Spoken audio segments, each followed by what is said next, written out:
Pingali Venkaya, man who designed the national flag, died in Penyori.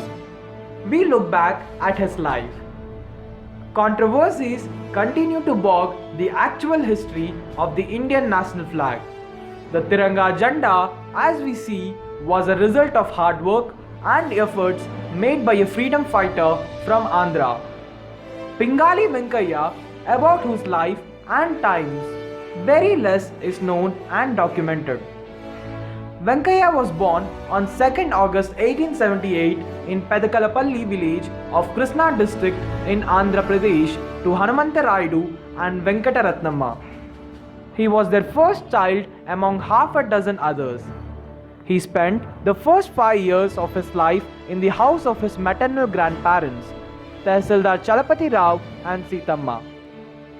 After his grandfather got transferred to Batlapenamaru, a small village 40 kilometers away from Vijayawada, Venkaya was admitted to a local school for his primary education.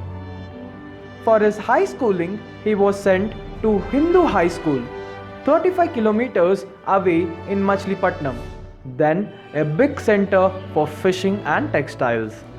In Machilipatnam, Venkaya spent his teenage and mastered among many things the art of cultivating good cotton. This knowledge was to come of use later in his life. Inspired by Subhash Chandra Bose for an Indian army, Venkaya left for Bombay when he was 19 to join the military services. After training at the academy, he was sent on duty to Africa when he participated in the Boer War. It was during his stay in Africa that he first met Mahatma Gandhi and came under the influence of his ideology. After his return from Africa, he became a member of the secret revolutionary unit fighting against the British Raj and spent time in Eluru. His interest in farming and cultivating cotton consumed his time. He began experimenting in the area of agriculture. His academic interests took him to Lahore to study Sanskrit, Urdu, and Japanese in the Anglo-Vedic school. Many years later, in 1913, he was to give a full-length speech in Japanese in Bapatla. That made him famous as Japan Venkaya.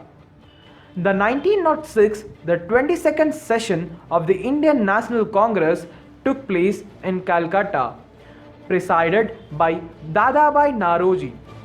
4 famous resolutions of Swadeshi, boycott, national education and Swaraj were passed in this session. Venkaya was present and took inspiration from this in his own style. Seeing his earlier work, a highly impressed Congress appointed him as a member of the executive meeting. In that meeting, his patriotic sentiments were deeply hurt watching the Union Jack being hoisted. He decided he would do something about it. Back home in Eluru, he worked hard and developed an indigenous hybrid variety of cotton seeds, importing the Cambodian variety from America and mixing them with Indian seeds. He created his own type. He acquired a piece of land in the nearby Chellapalli village and planted these seeds.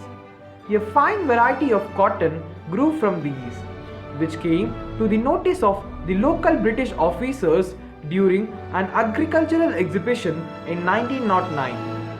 The Royal Agricultural Society of London offered him an honorary membership. He became famous as Patti Venkaya to everyone around. On his visit to Vijayawada in April 1921 for a meeting of Indian National Congress, Venkaya met Mahatma once again and showed his publication with the various designs of the flag. This time, Gandhi showed additional interest and asked him to make a fresh design that would be inspiring for every time and generation. Overnight, Venkaya designed the flag, which was formally approved by Gandhi in the National Congress Conference.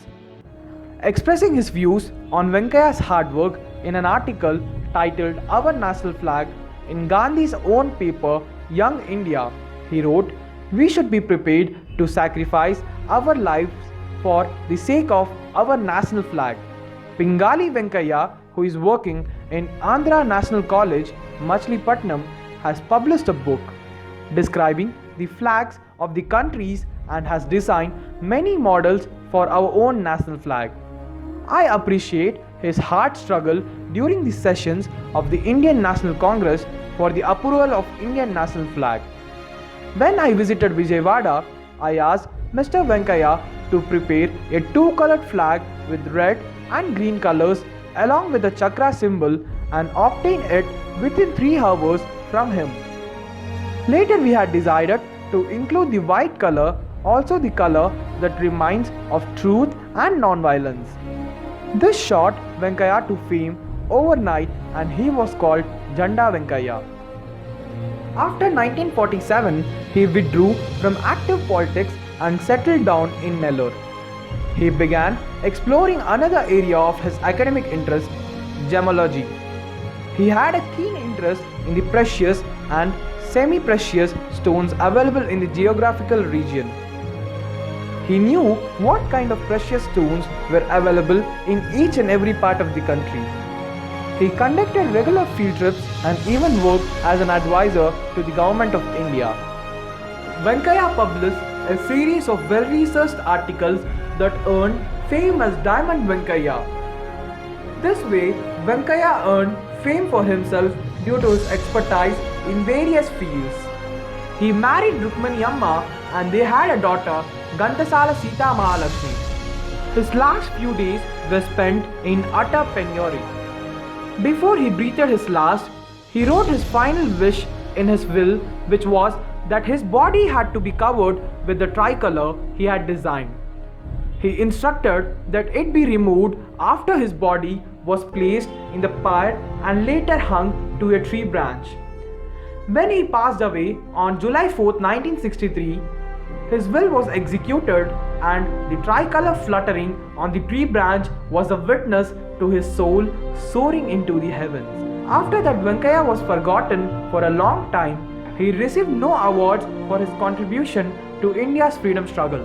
It was during the tenure of Prime Minister Lal Bahadur Shastri that his memory was resurrected on a trip to Vijayawada. During the Chief Ministership of N.T. Rama Rao, a statue of Pingali Venkaya was installed along with the 33 famous Telugu personalities on the tank bund that connects the twin cities of Hyderabad and Secunderabad over the Hussain Sagar Lake. A postage stamp and the first day cover were released in his honor in 2009. During the struggle of a separate Telangana state, 17 of these statues were vandalized by insensitive mobs. After the formation of the Telangana state, the present Chief Minister announced the removal of statues of those who did not belong to the Telangana region. Hopefully, the sensible citizens of Hyderabad and of Telangana will realize that freedom fighters like Venkaya worked selflessly for the whole country. They did not belong to any narrow ideologies. A great intellectual of his times, a freedom fighter, and as the designer of India's national flag, whether anyone remembers him as Japan, Diamond or Cotton Venkaya, he will always be remembered as Janda Venkaya. Every Independence Day and every occasion the national flag is hoisted. One often finds hundreds of little flags thrown away after such events. Next time you see a discarded tricolor, remember this story of the man who struggled for it is now forgotten.